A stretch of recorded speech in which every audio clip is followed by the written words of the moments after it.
Berbeda dengan zaman sekarang ini, maunya yang instan kan seperti itu. Yang kehabisan darah daripada seorang mubalik kehabisan materi. 10 menit kan itu gempa lokal itu mimbar masih gempa lokal 7 skala Richter.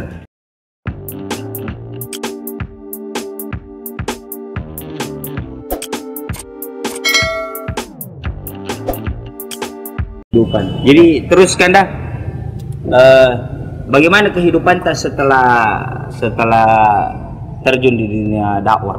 Ya, setelah terjun di dunia dakwah, alhamdulillah saya merasakan ketenangan. Yeah. Ketenangan hidup, segala persoalan masalah itu terselesaikan dengan nilai-nilai dakwah yang kita amalkan. Yeah. Jadi dalam berdakwah itu saya memang tanamkan dalam hati. Saya sampaikan apa yang lebih dahulu yang saya bisa amalkan seperti itu. Karena saya takut jangan sampai saya sampaikan lalu kemudian saya tidak bisa amalkan. Tidak amalkan. Jadi yang saya bisa amalkan, yang paling menarik buat saya bagaimana akhlak seperti itu. Bagaimana akhlak? Artinya moral kita, etika kita, sebagaimana kalau di sekolah dulu PPKN ya seperti itu.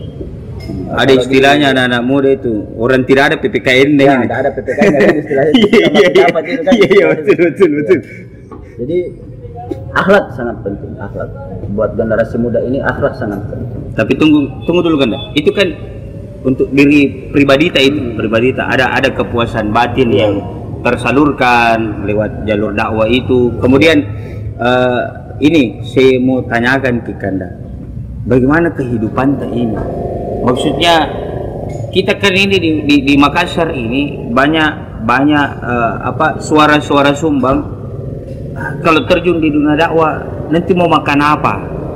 Ceramah, nanti mau kasih makan istri tak apa? Kita pergi berdakwah, apa yang kita mau berikan nafkah kepada istri, anak tak di rumah.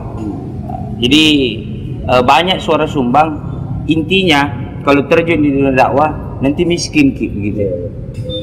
Bagaimana sumbang, jadi bukan suara fals. Sumbang sama fals itu 11-12 kayaknya kan, 11-12 musisi bede.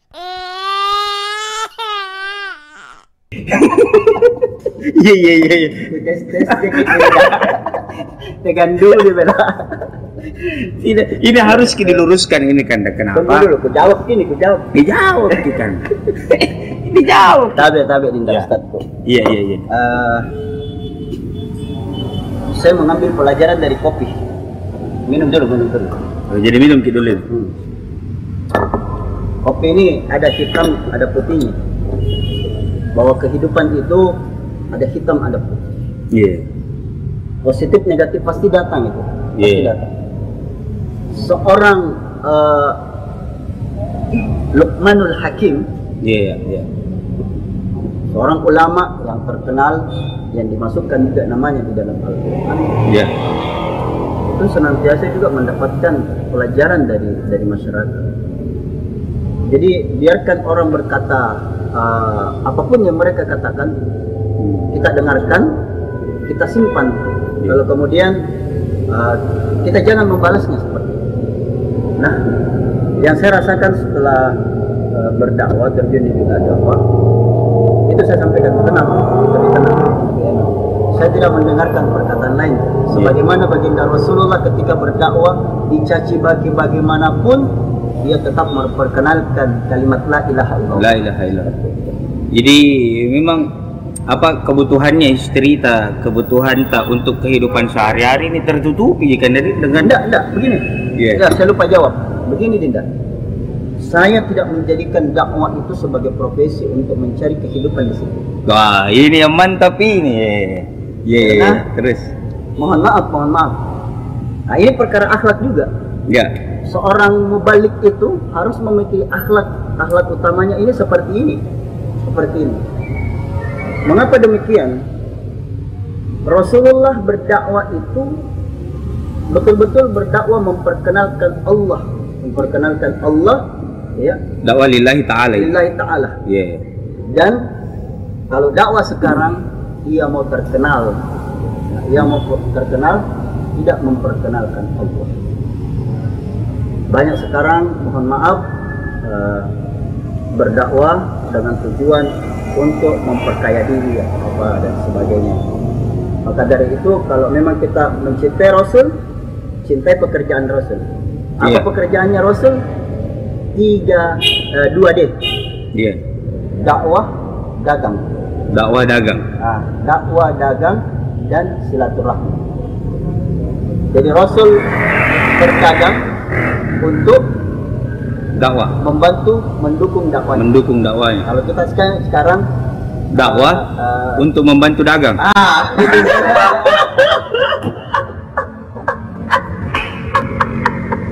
Jadi agak tak balik ya, bro. Jadi tadi seharap ini bisa meluruskan pemahaman-pemahaman kita seluruhnya bahwa ini memang satu hal yang mesti diluruskan, bro. Jangan dakwah untuk menghidupi dagang. Tapi daganglah untuk menghidupi dakwah itu sendiri. Oh iya. Jadi ini satu edukasi juga untuk kita, bro, bahwa para ustadz jangan dakwah untuk membantu dagang, tapi daganglah untuk menghidupkan dakwah itu. Luar biasa memang kandaku yang saat ini. Kayaknya saya tidak salah telepon orang ini kalau begini. Tidak. Iya. Tidak salah. Jadi begitu kan tadi. Jadi memang harus ada pondasi yang kuat untuk menempuh jalur dakwah itu. Kalau saya bisa tarik kesimpulan sedikit kan dari apa yang kita paparkan barusan ini. Jadi untuk bro-broku yang ada di rumah atau dimanapun, saya mau sampaikan begini, bro. Apapun jenis pekerjaannya kita, apapun jenis kegiatannya kita, apapun yang kita lakukan, jangan pernah berpikir tentang hasilnya dulu. Jangan nanti baru mau mulai kerja, aduh gajiku nanti sekian, aduh pendapatanku nanti sekian, ndak cukup nanti nih apa yang mau ku belanja hari-hari. Tidak usah pikirkan dulu itu, tapi jalankan dulu, laksanakan dulu. Nanti baru kita rasakan hasilnya. Besar kecilnya hasil yang kita dapat, itulah hasil dari proses yang telah kita lakukan. Bukan begitu kan, Adik? Iya. Luar biasa memang. saya agak sedikit tersanjung berhadapan sama kandaku yang mudah-mudahan tidak sampai tersanjung 9 kali. Tapi tunggu dulu, Kanda. Dari tadi ini ku perhatikan pegang kacamata kan, memang itu kaca tangan kah? Enggak. Jadi begini, Dinda. Iya. Saya suka pakai kacamata hitam waktu sering dulu tampil di mana? Di open air, kemudian festival. Open air ini kan, ini open air. Iya.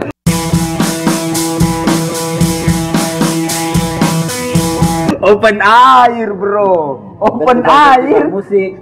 Tunggu dulu kan tadi lebih pedenya kan kita pakai kacamata begitu. Open air. Airnya ini air mancur, air terjun atau air yang di open gitu. Jadi air yang di open. Air yang di open. Oh, jadi kalau keluar dari open bisa dibikin kopi. Ya. Kayaknya lebih tampan pakai kacamata hitam ini kan. Ya. Kayak lebih tertutup sedikit. Ini mau hujan. Agak gelap di padahal siang ini kan. Tapi mohon maaf. Kalau saya tampak seperti ini wajar lah.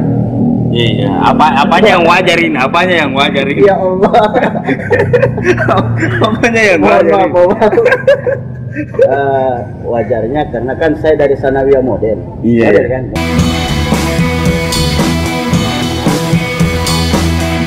Model. Oh, dari model juga. Model. Mudah-mudahan jadi model percontohan Ustadz milenial sekarang. Iya. Jadi ini kan aku mencoba sesuatu yang baru, tapi saya agak bingung ini kan. Kalau mau pakai kacamata begini nih kan, coba-coba kita pakai ceramah takziah. Lewat dulu Dinda. Tidak, sebenarnya begini pemirsa saudaraku, bro. ini sahabat ini saudaraku. Kenapa saya pakai kacamata? Karena kalau datang biasa Nabi bilang saya mau tidur kan, jadi ketidupi mataku kuda yang kacici. Coba, bro, ini candaan, sekedar candaan. Coba perhatikan bebek matanya yang kandaku ini. Seperti orang mengantuk.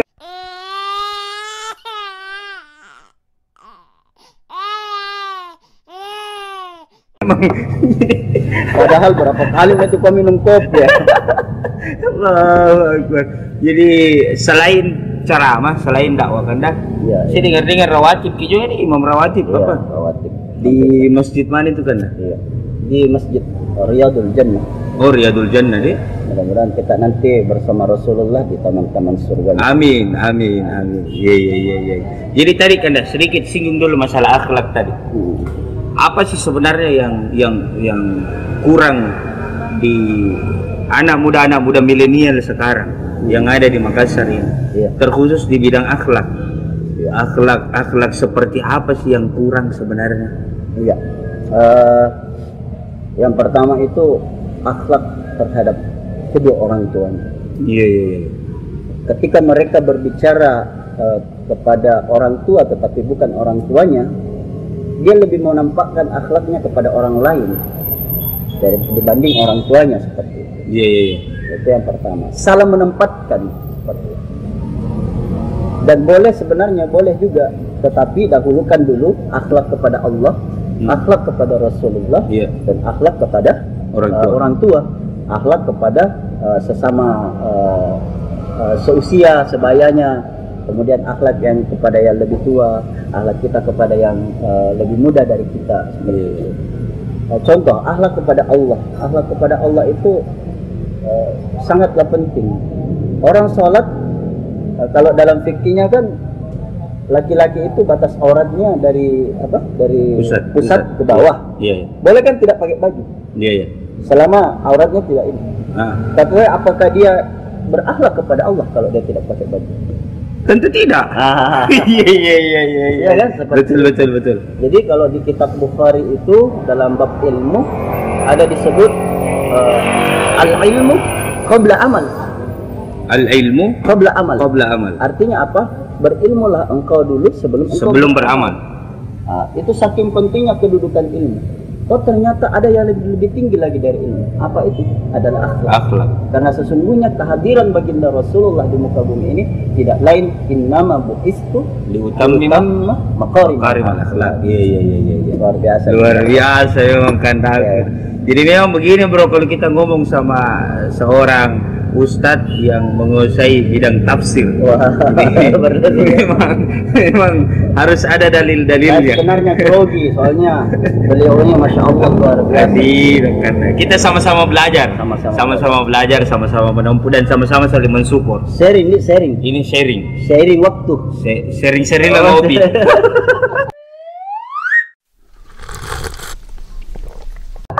Ini sering lah ngopi supaya tidak terlalu tegang. Jadi akhlaknya, ini cuma persoalan penempatan saja. Penempatan akhlak itu yang kadang tidak sesuai penempatannya.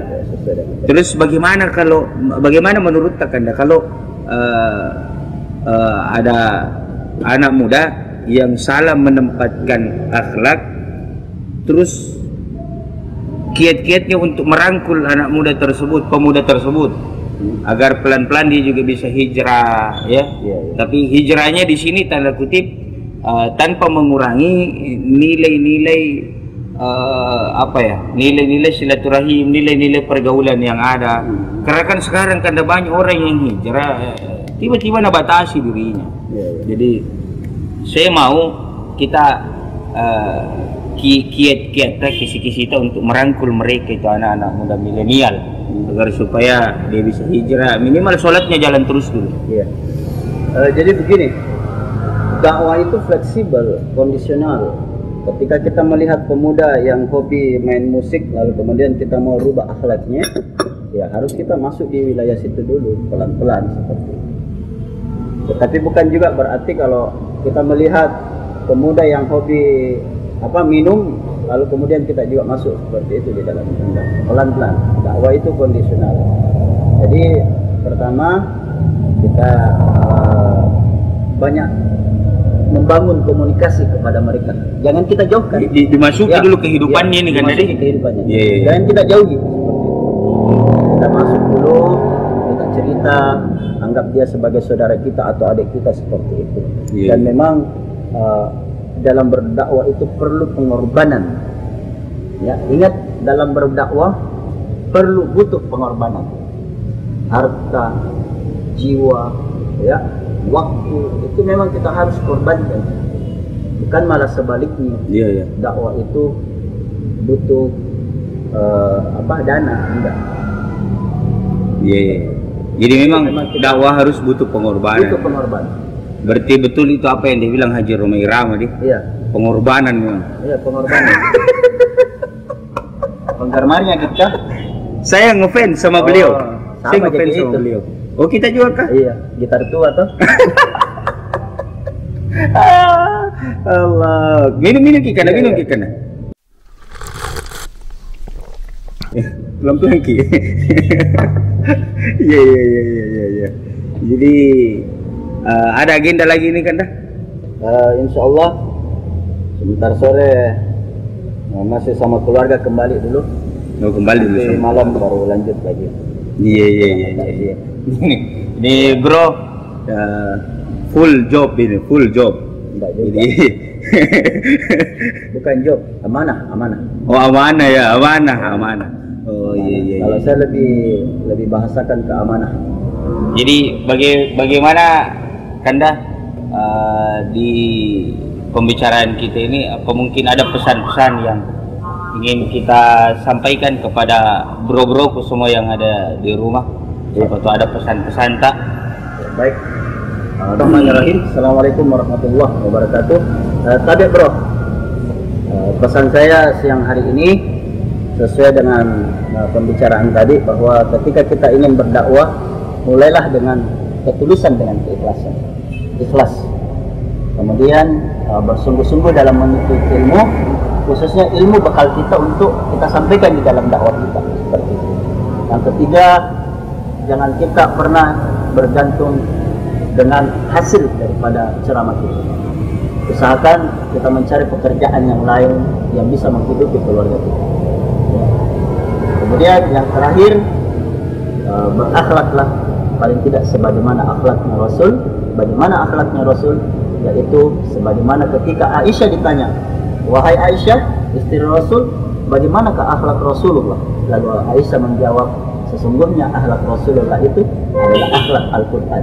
Maka dari itu pelajari Al-Quran, amalkan, lalu kemudian dalami, lalu kita menjadikan diri kita sebagai akhlak Al-Quran sebagaimana akhlaknya baginda Rasulullah Sallallahu Alaihi Wasallam. Allahumma sholli ala sayyidina. Terima kasih. Jadi oke bro, itulah tadi bincang-bincang singkat saya bersama Kanda Ustaz Muhammad Rizqan Jafar. Mudah-mudahan kita seluruhnya bisa mengambil hikmah di balik percakapan saya tadi, bincang-bincang saya tadi yang singkat. Oke bro, sampai di sini dulu perjumpaan kita. Dan terakhir, kalau ada saran, ada masukan, siapa lagi ustadz-ustadz yang ada di Makassar yang kalian para bro-broku ingin supaya saya bertanya-tanya, sharing kepada ustadz tersebut, silakan tulis di kolom komentar yang ada di bawah. Sekian, saya Muhammad Irsyad Abdullah. Wabillahi taufiq wal hidayah. Assalamualaikum warahmatullahi wabarakatuh.